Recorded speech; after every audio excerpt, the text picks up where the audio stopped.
6:45. This is the Sri Lanka Broadcasting Corporation. Here is the news edited by Lal Mallavaraj and read by J. Yogaraj. First headlines. The government hopes to stabilize the economy again very soon by increasing government revenues and removing taxes exemptions as much as possible.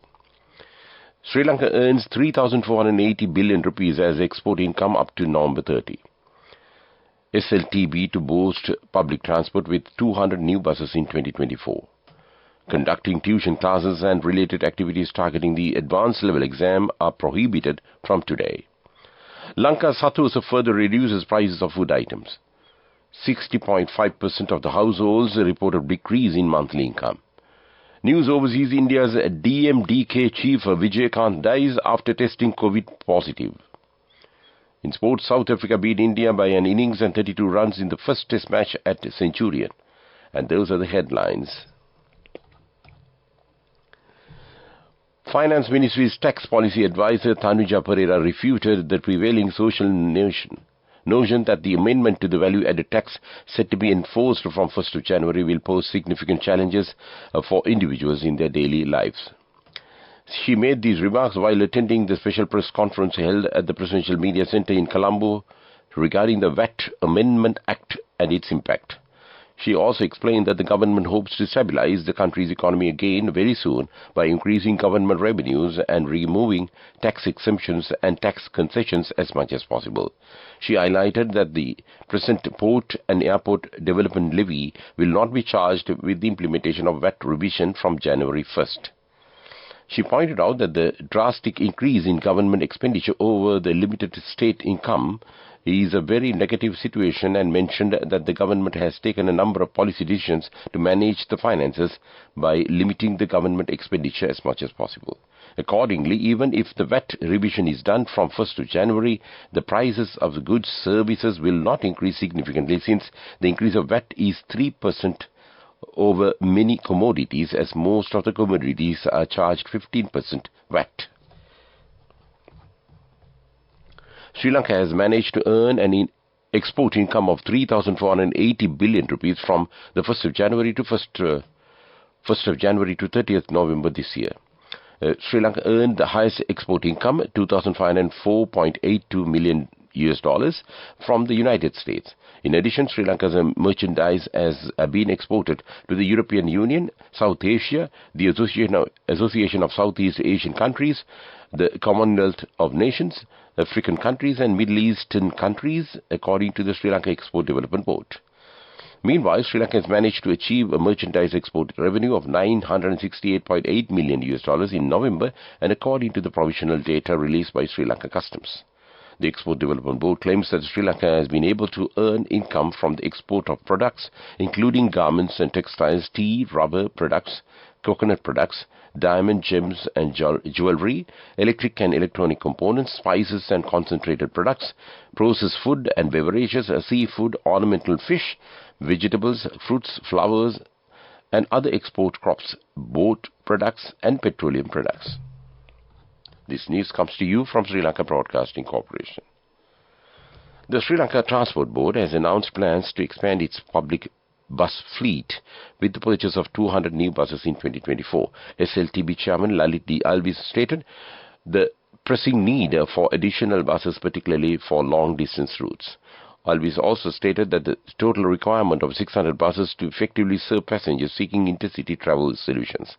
The decision to prioritize long-distance services stems from the success of the SLTB's online seat reservation program for these routes. The initiative implemented this year has generated nearly 30 million rupees in operational profit. The Department of Examination has released the timetable for 2023 GCE Advanced Level Examination. Accordingly, the exam will commence on January 4th, 2024 and will continue until January 31st. Exams Chief Amit Jayasundara says conducting tuition classes, holding seminars or discussions, any other group-level activities targeting the advanced level exam are prohibited from today. Lanka Sathosa says it has further slashed the prices of more food items with immediate effect. Local canned fish 425 grams is now 475 rupees with a decrease of 55 rupees. A kilo of potatoes is 280 rupees, reduced by 5 rupees. A kilo of red raw rice is sold at 175 rupees with a reduction of 5 rupees. A kilo of red dal, white nadu and white raw rice reduced by 1 rupee each. And that's local news. The main news story is brought to you by Sinhala Vedamahatmya.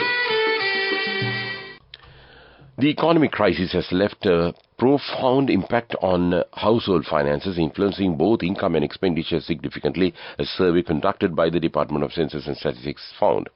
A study titled Household Survey on Impact of Economic Crisis 2023 also found challenges have prompted households to make strategic adjustments and implement coping mechanisms to navigate these trying times. Accordingly, a majority comprising 60.5% of the households have reported a decrease in their total income, while 5.6% experienced an increase and 33.9% saw no change despite the crisis. And that came to you in top news. The main news story was brought to you by Sinhala Vedamahatmya.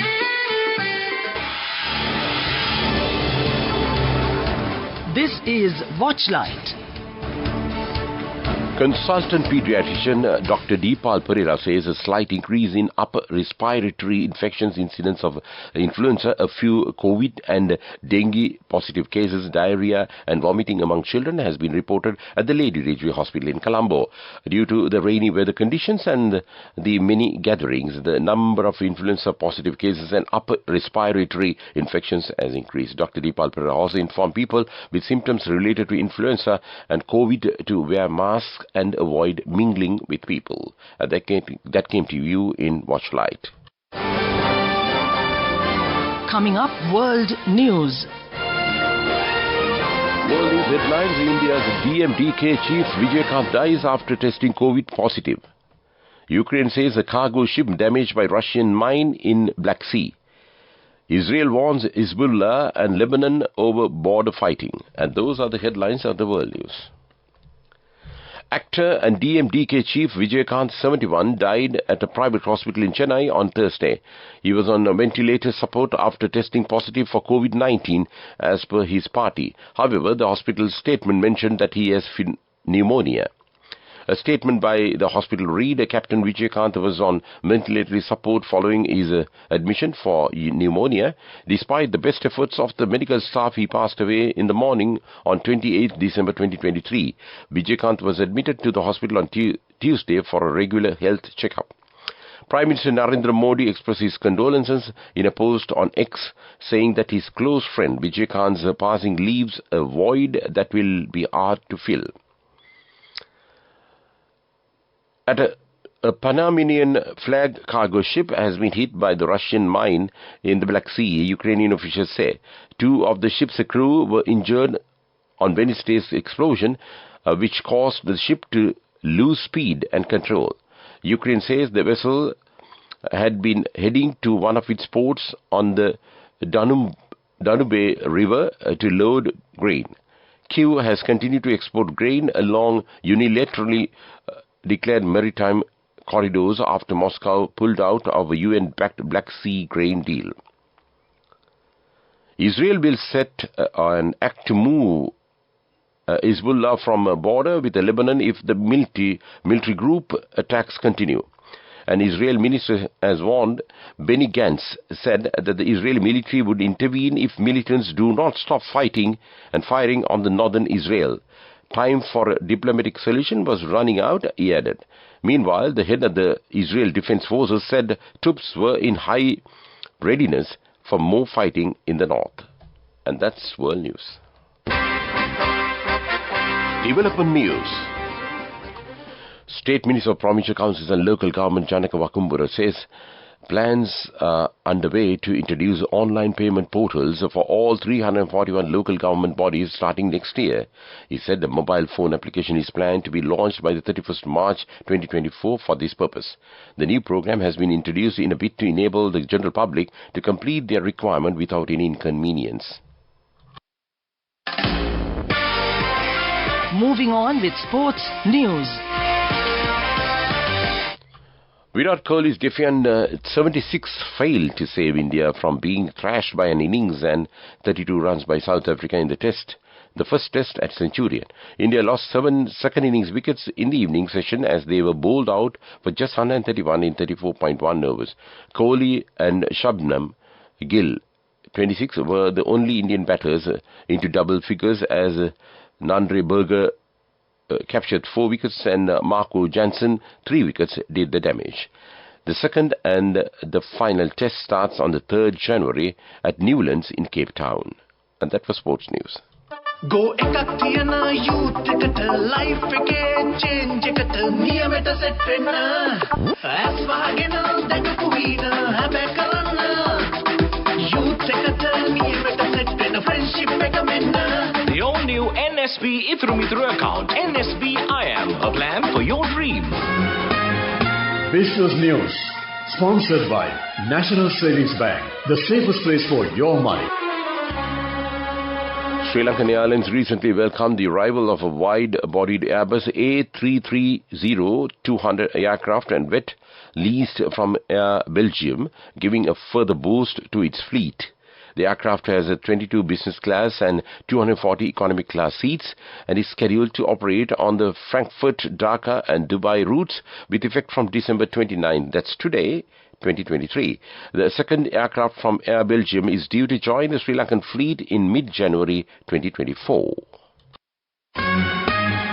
Business News, sponsored by National Savings Bank, the safest place for your money. Go ekatiyana youth කට life එකේ change එකට නියමෙට set වෙන්න as වහගෙන දැකපු වීන හැබැ කරන්න youth එකට නියමෙට set වෙන්න friendship එක මෙන්න. The all new NSB Ithru account, NSB IAM, a plan for your dream. And now in economic news.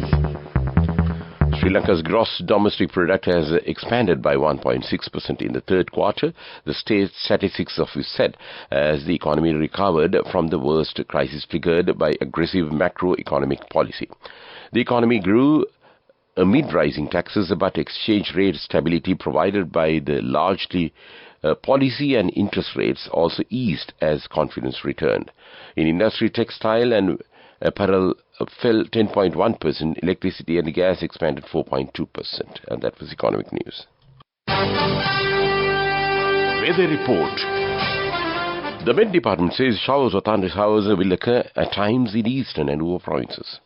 Several spells of showers will occur in northern, north-central provinces and in Matale, Nuwara and Hambantota districts. Fairly heavy showers above 50 millimeters are likely at some places in Ampara and Batticaloa districts. Showers or thunder showers may occur at several places elsewhere of the island after 2 p.m. today. Fairly strong winds about 30 to 40 kilometers per hour can be expected at times in eastern slopes of the central hills and in northern and north-central, northwestern, eastern, Uva and southern provinces. And that was the weather report. To wind up this news podcast, let's look at the main points once again. The government hopes to stabilize the economy again very soon by increasing government revenues and removing tax exemptions as much as possible. Sri Lanka earns 3,480 billion rupees as export income up to November 30. SLTB to boost public transport with 200 new buses in 2024. Conducting tuition classes and related activities targeting the advanced level exam are prohibited from today. Lanka Satosa further reduces prices of food items. 60.5% of households report a decrease in monthly income. News overseas, India's DMDK chief Vijayakant dies after testing COVID positive. In sports, South Africa beat India by an innings and 32 runs in the first test match at Centurion. With that, we conclude this morning news podcast of Sri Lanka Broadcasting Corporation.